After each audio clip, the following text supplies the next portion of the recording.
বাতাসের আওয়াজ, কুকুরের হালকা ডাক। প্রায় ৪০০ বছর আগে এই গ্রামে থাকত হরনাথ তান্ত্রিক। লোকমুখে শোনা যায় সে ছিল এমন এক সাধক যে মানুষের আত্মাকে বন্দী করতে পারত।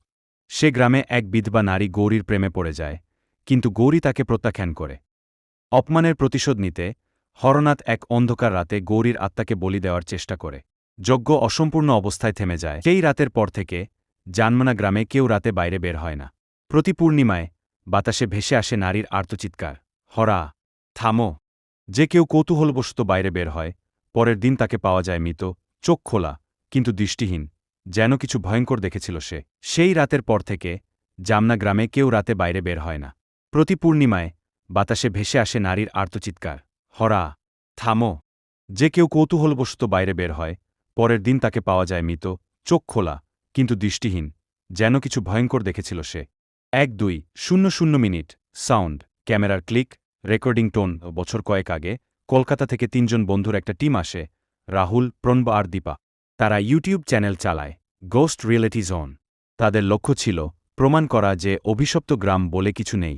গ্রামের মানুষ তাদের অনেক বোঝায়, বাবু, জানমানায় সূর্য ডোবার পর কেউ বাঁচে না, কিন্তু তারা হাসে, ভূত বলে কিছু নেই। গ্রামের মানুষ তাদের অনেক বোঝায়, বাবু, জামনায় সূর্য ডোবার পর কেউ বাঁচে না, কিন্তু তারা হাসে, ভূত বলে কিছু নেই। রাত ১-১টা, ৩ জন ঢুকে পড়ে জাননার পুরনো শ্মশানের দিকে। ক্যামেরা রেকর্ড হচ্ছে, টর্চ অন। হঠাৎ দীপা বলে, তুমি শুনলে? কেউ কাঁদছে। সাউন্ড, দূরে থেকে মহিলার কান্নার শব্দ, বাতাস জোরে বইছে।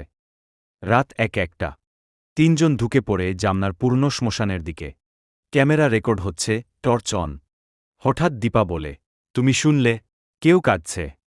সাউন্ড, দূরে থেকে মহিলার কান্নার শব্দ, বাতাস জোরে বইছে। রেকর্ড করো, এটা ভাইরাল হবে। কিন্তু পরের মুহূর্তেই ক্যামেরা তার কাছে যেতেই নারী মাথা ঘুরিয়ে তাকায়। তার চোখ নেই, শুধু কালো গর্ত। টর্চের আলো নিভে যায়। তারপর এক চিৎকার, হরা, থামো। সবকিছু নিঃশব্দ হয়ে যায়।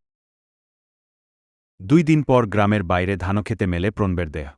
তার ক্যামেরা এখনও রেকর্ডিং মোডে ছিল।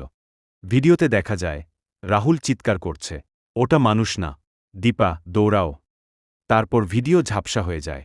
শেষে শুধু এক নারীর কণ্ঠ, তোমরাও কি ওর নাম নিয়েছ? আজও জানমানা গ্রামে কেউ সূর্যাস্তের পর বের হয় না। লোকেরা বলে গৌরী এখনও ঘোরে, আর হরনাথ তান্ত্রিকের ছায়া এখনও মন্দিরের গাছের নিচে বসে সাধনা করে। যারা ওখানে যায়, আজও জামনা গ্রামে কেউ সূর্যাস্তের পর বের হয় না। লোকেরা বলে গৌরী এখনও ঘোরে, আর হরনাথ তান্ত্রিকের ছায়া এখনও মন্দিরের গাছের নিচে বসে সাধনা করে। যারা ওখানে যায়, ফিরে আসে না।